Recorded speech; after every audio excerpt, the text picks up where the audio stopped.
Shalom Bapak Ibu Saudara jemaat terkasih di GPI Jatinegara Timur. Hari ini adalah hari ke-10 dari perayaan atau pesta Pentakosta, trilogi daripada perjanjian baru yang masih kita ingat betul, yaitu Kristus telah bangkit dari kematian, Kristus juga naik ke surga, dan Kristus juga berjanji akan memberikan Roh Kudus-Nya kepada kita. Roh Kudus menjadikan kita saksi. Kisah Para Rasul pasal yang pertama dalam ayat yang ke-8, saya akan bacakan bagi kita sekalian. Kisah Para Rasul pasalnya yang pertama dalam ayatnya yang ke-8, Yesus terangkat ke sorga. Tetapi kamu akan menerima kuasa kalau Roh Kudus turun ke atas kamu, dan kamu akan menjadi saksiku di Yerusalem dan di seluruh Yudea dan Samaria dan sampai ke ujung bumi. Ada 3 alasan mengapa Roh Kudus menjadikan kita saksi. Pada bacaan kita barusan dalam ayat yang ke-8 dikatakan, tetapi kamu. Nah, saudara, kata kamu ini ditujukan tentu kepada murid-murid Kristus pada masa itu. Saudara, ini adalah hal yang pertama, alasan Roh Kudus menjadikan kita saksi, karena kita adalah muridnya Tuhan, saudara. Jadi Tuhan siap menjadikan kita saksi karena kita muridnya, saudara. Nah, kenapa kita menjadi murid dan mendapatkan tugas ini? Karena waktu itu sudah lebih dari 3 tahun murid-murid bersama dengan Tuhan. 3 tahun, saudara. Ya, seringkali di dalam Alkitab juga mengingatkan kepada kita bahwa kalau kita mau mengangkat diakan, penatua, ataupun aktivis dalam pelayanan tubuh Kristus, hendaknya jangan orang yang baru bertobat, tetapi biarlah mereka adalah orang yang sudah tertanam. Ya, nah kata 3 tahun ini mengingatkan bahwa kita bersama dengan Tuhan, kita mengalami suka dan duka di dalam Dia. Itu sebabnya hidup Kristen kita tidak cukup hanya ya kalau enak datang lagi di gereja, ya kalau diberkati mau setia. Jangan, saudara, suka dan duka mari kita ikut bersama dengan Tuhan. Saudara, murid juga adalah satu petanda kalau kita ini adalah miliknya Tuhan. Ya, karena Tuhan panggil kita dan kita mengikut Dia. Dia guru, kita muridnya. Dia pemilik dan kita adalah miliknya, saudara. Nah, kalau kita ini miliknya, kita menyadari bahwa kita tidak punya hak atas diri kita. Jadi istilah kita sekarang mengabdi kepada Tuhan. Dan kita sebagai murid, kita bukan hanya setia, kita bukan hanya menjadi miliknya, tapi juga kita menikmati banyak mujizat-mujizat ketika kita hidup bersama dengan Tuhan. Dan berapa banyak hidup Kristen kita yang saat ini dalam ibadah streaming lewat Zoom, yang sudah lebih dari 5 tahun, atau mungkin lebih dari 10 tahun. Mereka berkata, aduh kalau mau diceritakan kebaikan Tuhan mujizatnya, enggak cukup sehari. Betul, saudara. Jadi kita mengalami mujizat-mujizatnya bersama dengan Tuhan. Pak, mujizat apa sih? Memakai 1 Korintus pasal 2 ayat 9 dan 10. Mujizat adalah apa yang kita nggak pernah lihat, yang nggak pernah kita dengar, bahkan nggak timbul dalam hati. Itu yang Tuhan sediakan. Jadi hal-hal yang di luar kemampuan kita, di mana kita berdoa, di mana kita berseru kepada Tuhan, dan Tuhan tolong kita di saat yang tepat, sampai kita kaget, sampai kita terkesima, sampai kita boleh dibilang nggak bisa habis pikir kenapa Tuhan bisa adakan, kok bisa pas. Nah, itulah mujizat. Saudara, alasan pertama karena kita adalah murid Tuhan, maka Tuhan minta kita jadi saksinya. Dan kita sadar sebagai murid kita tidak bisa lari dari Dia, saudara. Kita nggak bisa lari. Pemazmur mengatakan, kemanakah aku dapat pergi menjauhi Roh-Mu Tuhan. Nah, buat setiap kita, saudara, yang sudah menjadi murid Kristus, yang sudah tertanam lebih dari 3 tahun, kita menjadi miliknya dan mengalami mujizatnya, saudara. Kita tidak bisa lari dari Tuhan, saudara. Apapun yang kita alami, suka dan duka, ya, jangan membuat kita kecewa. Nah, kalau kita sampai lari, saudara, Tuhan tidak akan biarkan kita. Ya, Tuhan akan cari kita dengan berbagai cara. Tuhan akan sentuh tangan kita, bahkan akan membawa kita kembali. Ya, jadi kalau ada orang yang dulu waktu remaja setia, muda-mudi setia, bahkan sampai mau diberkati di gereja juga setia. Nah, persoalan muncul ketika mulai membangun rumah tangga, ketika punya anak, ketika karirnya mulai nanjak, saudara. Nah, apakah kita masih setia menjadi murid Tuhan? Saudara, ini yang akhirnya kita juga mesti sadari, ya, kita tidak bisa lari dari Tuhan. Ya, istilah yang sering kali dipakai, Tuhan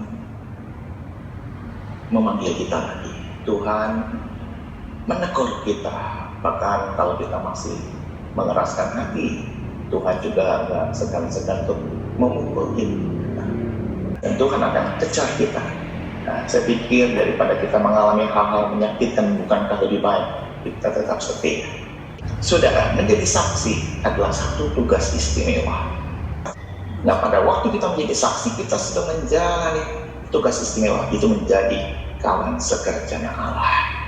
Saudara, menjadi kawan sekerja Allah, ngapain? Saudara, bukan berkhotbah aja, tapi menjadi kawan sekerja Allah dalam misi menyelamatkan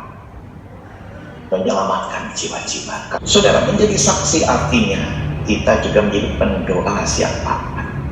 Ya, kita ada di garis depan, ya, untuk melakukan negosiasi kepada Tuhan.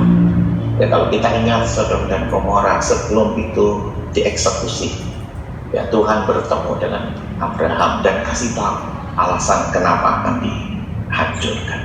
Ketika Tuhan kasih tahu tentang keadaan semesta ini, tentang masa-masa di akhir zaman ini, Tuhan jadikan kita sebagai saksi untuk berdiri di garis depan, melakukan negosiasi. Kita berdoa supaya belas kasihan Tuhan turun untuk dunia ini, untuk Indonesia, untuk kota Jakarta. Dan saya percaya kepedulian kita, ya, bukan hanya beberapa orang, tetapi juga semua jemaat GPI Jatinegara Timur, bahkan semua gereja akan mendatangkan belas kasihan Tuhan atas Indonesia.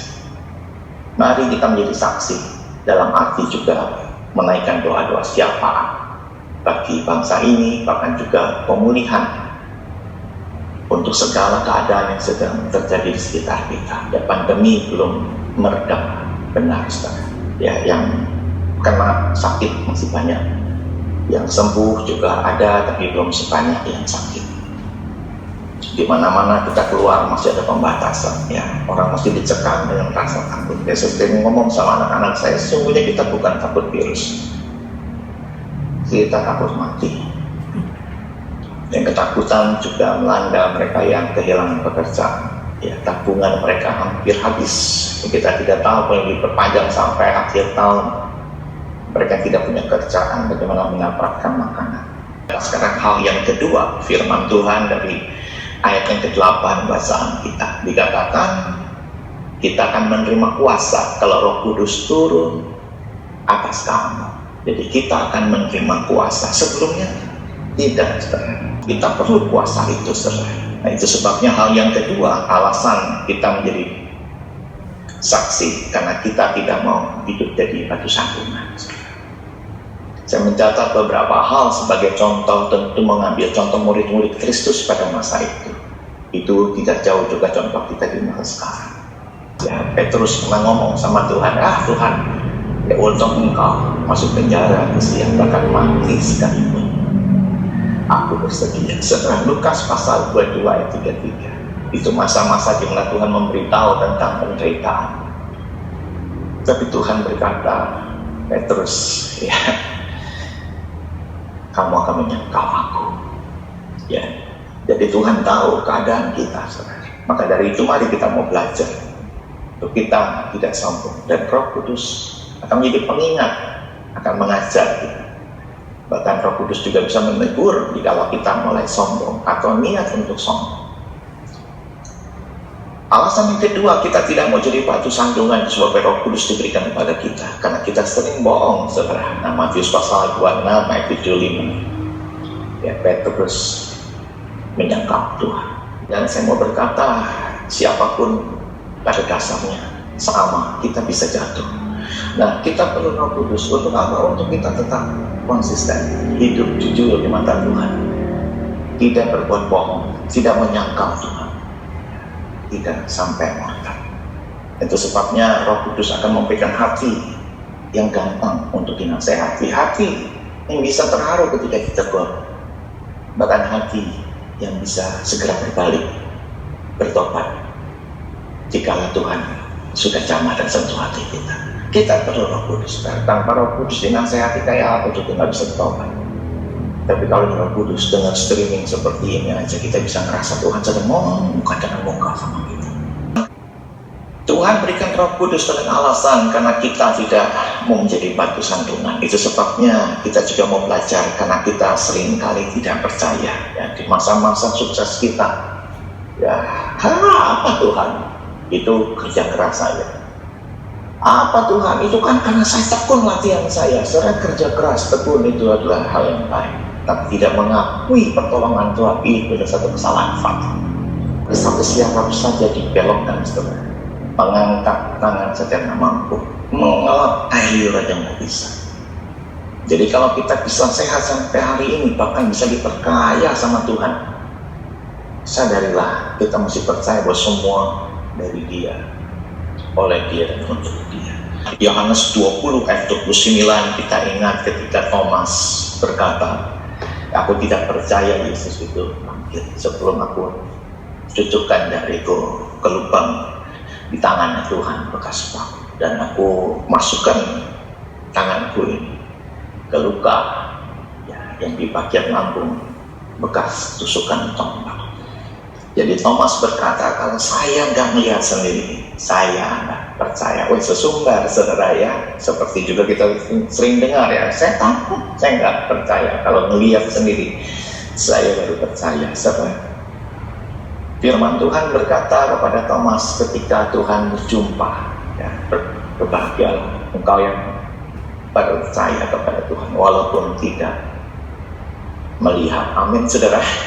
Firman Tuhan berkata 2 ataupun 3 orang kita yang bersekutu di dalam Dia, kita percaya Yesus hadir. Roh Kudus perlu diberikan kepada kita untuk kita menjadi murid, karena kita tidak mau jadi batu sandungan. Ya, karena di saat-saat dimana kita sukses, kita juga sering dilanda ketakutan. Nah, Markus pasal 6 ayat 49 ya, ketika itu murid-murid sedang naik perahu, tiba-tiba angin badai datang dan Tuhan mendekati mereka dan berjalan di atas air. Alkitab menulis dalam Markus pasal yang ke-6 ayat 49, di tengah ketakutan mereka menganggap itu hantu surga. Dan kehidupan hari-hari ini juga kita sering dilanda ketakutan. Itu sebabnya mari kita mau belajar serta mempercayai bahwa di kegelapan sekalipun Tuhan hadir bersama dengan kita. Di saat pandemi ini pun Tuhan bersama dengan kita. Di saat badai sedang bergelora, Tuhan juga bersama dengan kita. Dan kita percaya bahwa segala sesuatu kalau ada Tuhan itu cukup bagi kita, saudara. Suara gembala yang lain, keadaan tongkat gembala yang lain, itu cukup bagi kita, domba-domba yang lemah. Maka dari itu biarlah kita berdoa, Tuhan biarlah buka mata hati saya supaya bisa melihat Tuhan hadir di tengah kegelapan, Tuhan hadir di tengah badai, Tuhan hadir juga di tengah di mana segala sesuatu kita sedang dilanda oleh kekurangan. Dan saya percaya kalau ada Tuhan pasti ada jalan. Saudara, kita perlu Roh Kudus supaya hidup kita tidak menjadi batu sandungan. Matius pasal 26 ayat yang ke-40, karena sering kali kita malas berdoa. Ya, Tuhan berkata kepada 3 muridnya, Petrus, Yohanes dan Yakobus, ketika ada di taman Getsemani. Sementara Tuhan tinggalkan mereka di mana Tuhan maju sedikit untuk berdoa. 3 murid ini tidur sudah. Ya, sampai akhirnya Tuhan bangunkan mereka. Ditinggal lagi, tidur lagi sudah. Dan keluar kalimat ini, tidakkah kamu sanggup berjaga barang 1 jam dengan aku? Saudara, kita mesti gunakan kesempatan stay at home ini untuk lebih banyak berdoa. Ya, hidup Kristen kita pada waktu dikasih waktu banyak, mari jangan sia-siakan. Banyaklah berdoa, banyaklah baca Alkitab. Bukankah firman-Nya berkata, manusia hidup bukannya dari roti, tapi karena firman Allah. Satu lagi saudara, kenapa Roh Kudus mesti diberikan kepada kita untuk kita menjadi saksi? Kita tidak mau jadi batu sandungan, karena kita seringkali tidak setia. Yang Matius pasal 27 ayat yang kelima. Ya, kita tahu kisah bagaimana Yudas Iskariot menjual Tuhan Yesus, dan ketika dia melihat kejadian sesudah itu, dia menyesal. Ya, Matius pasal 27 ayat 5, dia mengakhiri hidupnya, gantung diri saudara.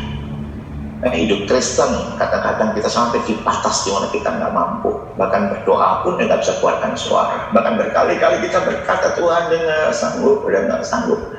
Bahkan beberapa mulai timbul pikiran-pikiran yang tidak baik, misalnya ya bunuh diri saudara.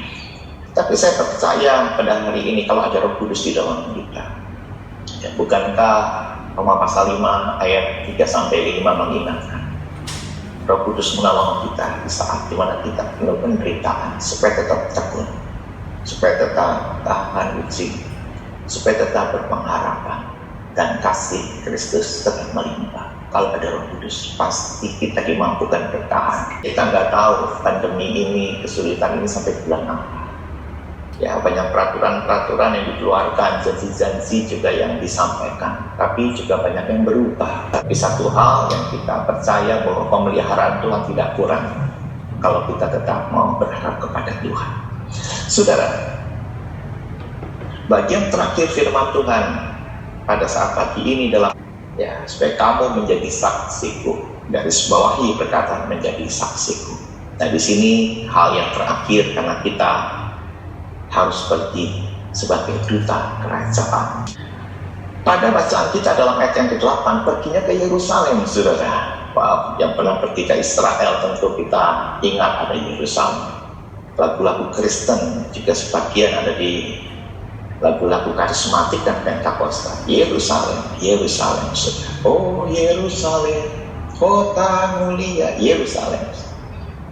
Soalnya Yerusalem punya arti rumah Tuhan. Jadi kehidupan kita sebagai duta kerajaan juga dimulai ada di rumah Tuhan. Ya, kita tidak bisa mengklaim diri kita sebagai orang percaya. Ya, kita melayani Tuhan tapi nggak suka ibadah, nggak suka punya waktu di mezbah Tuhan. Ya, rasanya itu nggak mungkin. Yerusalem, tempat di mana kita bersekutu bersama-sama orang percaya di rumah Tuhan. Ya, memang sekarang ibadah secara bersama-sama belum dibolehkan, tapi ibadah secara streaming seperti ini, ya, kalau saya hitung dari 10 orang saudara, ya, kita percaya bahwa inilah maunya Tuhan. Gereja adalah kumpulan daripada orang-orang yang telah dipindahkan dari kegelapan ke dalam terang Tuhan. Aduh, luar biasa orang-orang yang ada di Yerusalem, di tempat bersekutu dengan Tuhan, hidupnya akan semangat. Ya, walaupun pandemi ini sudah menuai banyak keluh kesah, tapi ketika kita lihat hadirat Tuhan, ada kekuatan, ada sukacita. Amin, saudara. Ya, dan membuat kita hidup semangat, saudara. Ya, hidup semangat. Saudara, pada hal yang kedua, yaitu ke Yudea. Saudara, ini bicara mengenai rumah tangga. Ya, setiap kita yang ada hari ini pasti berasal dari sebuah rumah tangga. Ya, kita pernah dilahirkan oleh seorang ibu, dan tentu kita juga mengakui seorang ayah. Kita dalam rumah tangga. Beberapa yang sudah dewasa, bahkan sudah menjadi orang tua, sudah punya anak-anak, juga kembali rumah tangga. Di gereja ada rumah tangga kedua. Jadi rumah tangga yang pertama, ya ini saudara, ya, keluarga kita, saudara. Itu sebabnya ke Yudea ini bicara mengenai rumah tangga atau keluarga. Mari, di masa-masa sekarang kita banyak waktu di rumah, stay at home. Gunakan waktu membangun komunikasi lebih baik lagi. Berdoa bersama-sama dengan keluarga lebih banyak lagi, saudara. Ini waktunya. Jadi memang ini sisi positifnya dengan adanya pandemi, saudara. Kita jadi lebih dekat dengan pasangan hidup, lebih dekat dengan anak-anak, lebih dekat dengan seisi rumah, saudara. Ya, iblis di luar kita sedang bekerja segiat-giatnya karena dia tahu waktunya sudah sangat singkat, dan iblis ingin menghancurkan peradaban manusia, saudara. Wow, kita ini adalah makhluk yang beradab. Itu sebabnya kita punya etika. Itu sebabnya kita taat pada hukum dan kita takut untuk masuk neraka. Kita adalah makhluk beradab. Itu sebabnya masih hormat sama orang tua, masih bisa menyapa dan menghargai yang muda, masih bisa kita, ya dia baik sih, makanya saya juga mesti baik. Wah, ini beda dengan binatang. Binatang tidak beradab, saudara. Binatang akan makan sesama jenisnya. Binatang akan kawin dengan satu rahim mamah yang melahirkan dia. Bahkan binatang anak bisa kawinin mamahnya, saudara. Itu binatang, saudara. Nah, iblis mengerjakan pekerjaan di akhir zaman ini. Dia ingin menghancurkan peradaban manusia, sehingga manusia satu sama lain tidak lagi saling mengasihi. Bahkan mereka saling mencakar, melukai, bahkan membunuh. Aduh, kalau kita melihat, saudara, ini juga masuk dalam kalangan Kristen. Yang pertama, rusaknya tatanan rumah tangga. Yang kedua, peradaban akan dihancurkan iblis dengan cara menghancurkan dunia pendidikan. Saudara, mari kita sama-sama mau jaga anak-anak kita, karena pendidikan yang terbaik adalah dari orang tua. Saudara, dalam hal ini kita mau belajar, mari sama-sama ya, kita mau menopang pendidikan anak-anak kita, karena iblis sedang berusaha untuk menghancurkan peradaban melalui rumah tangga yang rusak, melalui rusaknya pendidikan. Dan yang terakhir, iblis akan menghancurkan peradaban manusia dengan merusak keteladanan para pemimpin. Ya, keteladanan sangat dibutuhkan buat generasi kita yang di bawah kita, generasi muda. Saudara, mari kita memasuki bagian-bagian terakhir firman Tuhan hari ini. Setelah di bagian kita harus sebagai duta kerajaan yang kita mesti pergi dan di Yudea, maka sekarang ke Samaria. Ya, Samaria adalah pertemuan Yunani Yahudi, pertemuan suku-suku di luar Yahudi. Bahkan mereka banyak kawin campur. Bahkan penyembahan di sini mulai munculnya penyembahan di luar Yahweh Elohim. Jadi izinkanlah saya mengatakan bahwa Tuhan juga mengutus kita pergi sebagai duta kerajaan di dalam dinamika pergaulan, saudara. Ya, konon bagaimana pelita menjadi sarana yang berguna karena dia mau ditempatkan di tempat gelap. Ya, bagaimana garam bisa berguna? Tentu karena di situ ada kehambaan. Hidup Kristen juga seperti itu. Kapan GBI Jatinegara Timur berdamai? Ya, ketika melangkah keluar, saudara. Ya, berbagi materi bisa, mengunjungi, sudah boleh ya, saudara ya. Kita ada di tempat yang majemuk, bukan hanya terhadap orang-orang yang beda denominasi, tapi kita juga dihadapkan dengan orang-orang yang bukan Kristen, saudara. Tapi Alkitab menulis kalau kita berbuat baik, tidak ada yang menolak. Yang setuju bilang amin, saudara. Samaria, dinamika pergaulan. Jangan beda-bedakan karena salah. Dan jangan selalu mengambil keuntungan untuk diri sendiri, saudara. Dan jangan juga lupa bahwa kita diutus untuk pergi. Yang terakhir, kita ke ujung bumi, saudara. Jadi Tuhan mengutus kita ya, sebagai duta kerajaan sampai ke ujung bumi. Kalau kita bicara global, ya ujung bumi itu adalah kutub, saudara. Ya, dulu kutub utara adalah tempat yang tidak mudah orang kunjungi. Ya, kutub selatan pun demikian, dinginnya minta ampun, komunikasi tidak ada. Tapi sekarang komunikasi dengan adanya satelit, ya, orang sudah bisa hubungan lewat telepon, orang bisa Skype, orang bisa seperti kita streaming.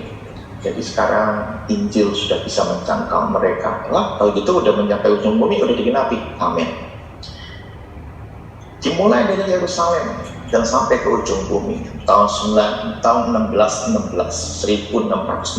Galileo mencetuskan bahwa bumi ini bukan datar, tapi bumi ini bulat. 1616. Jadi dengan demikian, kalau dimulai dari Yerusalem sampai ke ujung bumi, dia akan kembali ke Yerusalem. Jadi apa maksudnya? Maksudnya, saudara, ya, kita menjadi duta kerajaan ya, sampai kita melihat bahwa segala sesuatu akan kembali ke Yerusalem. Yerusalem kembali ke Yerusalem dalam artian Yerusalem baru. Jadi kita percaya bahwa masa di mana kita hidup sangat terbatas. Ya. Masa hidup manusia 70 tahun, tapi kalau sampai kata kena COVID dan meninggal, umur 40 tahun pun bisa mati, 50 tahun pun bisa mati. Tapi pengharapan kita pasti Bumi ini cuma tempat singgah, karena tempat tinggal kita yang sebenarnya adalah surga yang kekal. Amin, saudara. Yerusalem baru. Jadi kita percaya bahwa Yesus naik ke surga menyediakan tempat bagi kita, dan Dia tahu tanpa Dia kita nggak bisa sampai surga. Namun kita imani kan Kristus sudah naik ke surga, walaupun badan kita masih di bumi, tapi rumah kita ada di surga.